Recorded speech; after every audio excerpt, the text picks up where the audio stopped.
Mais tu es qui toi, Naouda? Sans les anges, Nabila n'aurait jamais existé. Moi, je suis à Los Angeles et lui, il est sur TikTok et il reçoit des courgettes pour gagner sa vie. T'as le numéro de Usher? Ouais. Yeah!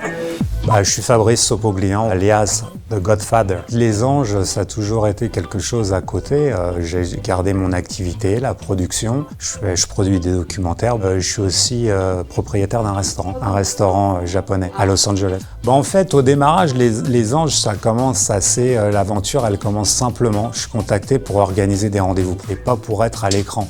Et Stéphane Jove, qui était le directeur des programmes d'Énergie 12 à l'époque, m'a dit « Écoute, puisque c'est toi qui emmène tout à l'image, pourquoi on ne fait pas un test et qu'on ne te met pas devant la caméra ?» Chaque année, ils font des enquêtes de médiamétrie et je revenais en position 1. Ça veut dire que l'audience française, les téléspectateurs de la chaîne demandaient « Voilà, qu'est-ce qui vous plaît dans les anges ?»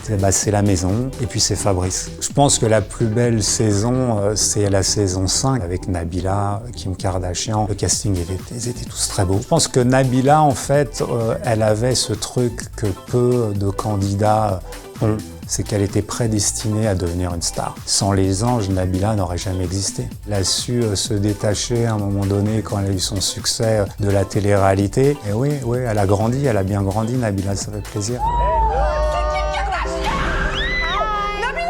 Kim K, en fait, ça s'est fait naturellement. Quand tu commences à booker Pamela Anderson avec un agent qui représente un Floyd Mayweather ou Mike Tyson, et il t'en envoie un autre, il t'envoie une liste. C'est pas moi qui ai appelé Kim Kardashian, j'ai fait une offre. L'offre s'est faite au manager. Elle était à Miami ce jour-là, donc elle a accepté et elle est arrivée très préparée, très pro, à l'américaine comme on aime, quoi. Mais tu es qui, toi, Naouda? Aujourd'hui, t'es qui? Non, mais tu es qui? Toi, Naouda, c'est en fait, c'était sur le moment, j'étais irrité. J'étais médusé par son comportement parce qu'il y avait un super rendez-vous et puis elle arrivait avec cette nonchalance, j'y crois pas, etc.